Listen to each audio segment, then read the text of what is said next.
জিয়াউর রহমান যখন রাষ্ট্রপতি ছিল, যখন বিদেশ যেত, তখন 4টি বোর্ড ছিল: Dhaka board, Rajshahi board, Khulna board, Chittagong board, আর কুমিল্লা বোর্ড ছিল বোধ হয় নাকি। এই বোর্ডের যারা ফার্স্ট সেকেন্ড থার্ড হইতো তাদেরকে জিয়াউর রহমান বিদেশে ট্যুরে নিয়ে যেত তার সাথে। লেখাপড়া শেষ করে, তোমরাও লেখাপড়া শেষ করে তারপর বিয়ে করবা তোমরা, ঠিক না? মেয়েরা বলো, হাতু দাও বাবা, বলো বিয়ে করবা না, লেখাপড়া শেষ না করে বিয়ে করবা না। তোমরা কি করবা?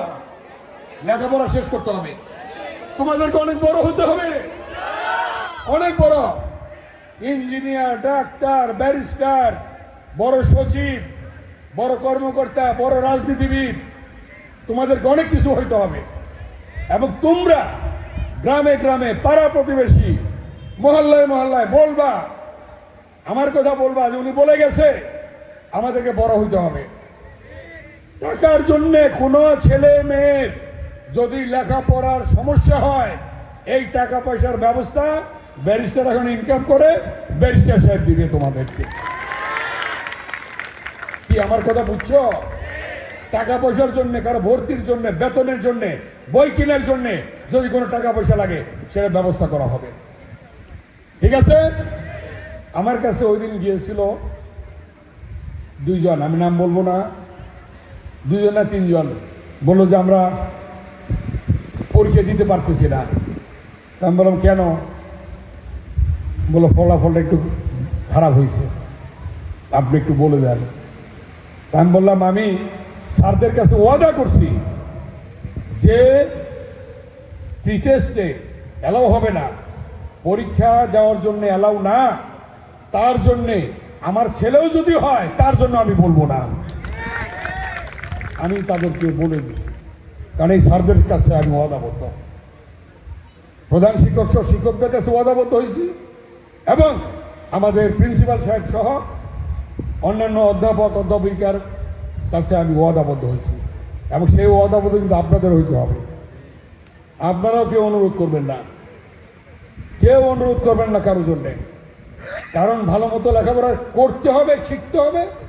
স্কুলে দিবে শিক্ষকরা লেখাপড়া, বাড়িতে মা বাবা নজর রাখবে। আজকে কেন শিক্ষার হার বাড়ছে এত, তোমাদের একটু ঘটনা বলতে হয় আমার। প্রথম, হিজবুল বাহার মেধার প্রতিযোগিতার জন্য সকল স্কুলের কলেজের ফার্স্ট বয়দেরকে নিয়ে, সেকেন্ড বয়, থার্ড বয়দেরকে নিয়ে জিয়াউর রহমান হিজবুল বাহার সে বিরাট কিসে, হ্যাঁ, জাহাজের নিয়ে সমুদ্রের মধ্যে নিয়ে সেখানে প্রতিযোগিতা করাইছে জিয়াউর রহমান। জিয়াউর রহমান যখন রাষ্ট্রপতি ছিল, যখন বিদেশ যেত, তখন 4টি বোর্ড ছিল: Dhaka board, Rajshahi board, Khulna board, Chittagong board, আর কুমিল্লা বোর্ড ছিল বোধ হয় নাকি। এই বোর্ডের যারা ফার্স্ট সেকেন্ড থার্ড হইতো তাদেরকে জিয়াউর রহমান বিদেশে ট্যুরে নিয়ে যেত তার সাথে। এরপরে বেগম খালেদা জিয়া যখন বিদেশে যেত, ওই ধারাটা রাখছে, যারা ফার্স্ট সেকেন্ড থার্ড হইতো তাদেরকে বিদেশে নিয়ে যেত।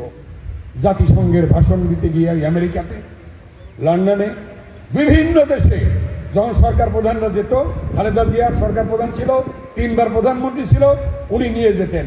ওই সফরে আমারও যাওয়ার সুযোগ হয়েছিল। চীনে গেলাম 91-এ, দেখলাম ম্যাডাম 3 বোর্ডের first boy, second boy, third বয়দের নিয়ে এসেছে। আবার 2001-এও চীনে গেছিলাম প্রধানমন্ত্রী বেগম খালেদা জিয়ার সাথে, জাতিসংঘে গিয়েছিলাম আমেরিকাতে, সেখানেও দেখলাম first boy, second boy, third বয়দেরকে নিয়ে এসেছেন। নিজে পাসপোর্ট করিয়ে, নিজে তাদেরকে ভিসা করিয়ে তাদেরকে নিয়ে গিয়েছেন। এবং আজকে এই যে মেয়েরা দেখো, ছেলেদের কিন্তু মেয়ের সংখ্যা আগে খুব কম ছিল, ছিলই না। খালেদা জিয়া উপবৃত্তির ব্যবস্থা করছে। কি করছে? উপবৃত্তির মেয়েদের সংখ্যা বেড়ে গেছে। এইবার আমরা বিএনপির ভারপ্রাপ্ত চেয়ারম্যান জনাব তারেক রহমানকে অনুরোধ করব, ব্যারিস্টার অমি 18তে ইলেকশন করছে, এইবার আল্লাহ যদি করা ইলেকশন করবে, ব্যারিস্টার অমি এমপি হইলে এইবার জনাব তারেক রহমানের কাছ থেকে আমরা নিয়ে আসবো ছাত্রদের জন্য উপবৃত্তি।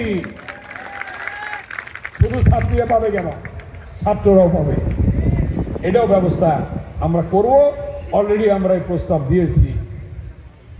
অতএব আমার বক্তব্য আর দীর্ঘায়িত করব